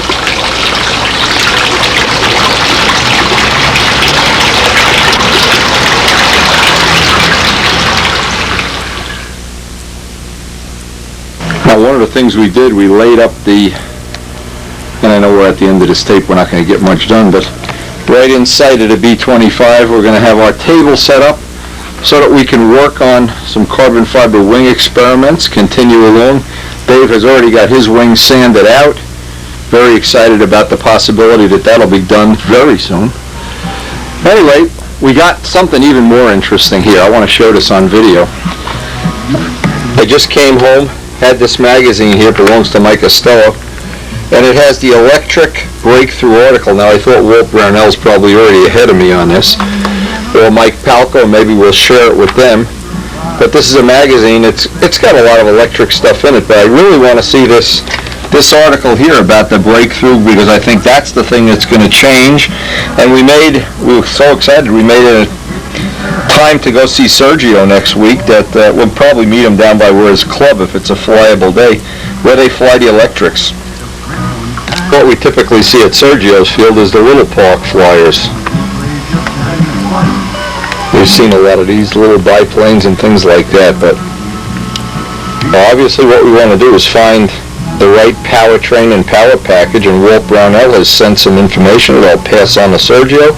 But having this magazine, in fact, I'll pass this on to Sergio too in case he hasn't seen it. Now, this is what I like. They've had some of these down at the field too. But anyway, it's the research into which motor and which battery pack, and that's what we're going to use on our control liner. And maybe even get some time to work on those wings while the A26 tail is under construction. But we've got a few things started here. The main one, of course, is to get the battery and the motor, and then build a plane around that. But that's just a fabulous magazine. A lot of good electric information in it.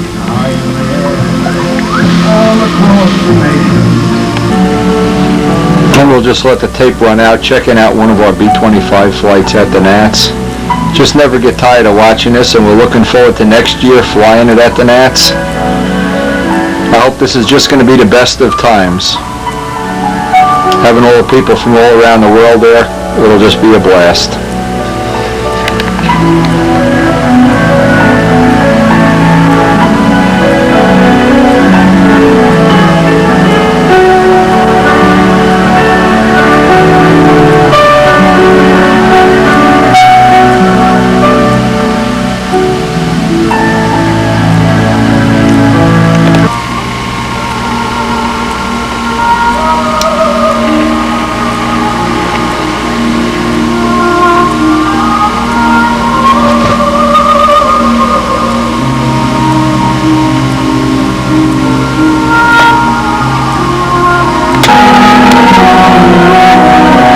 See you on the next tape.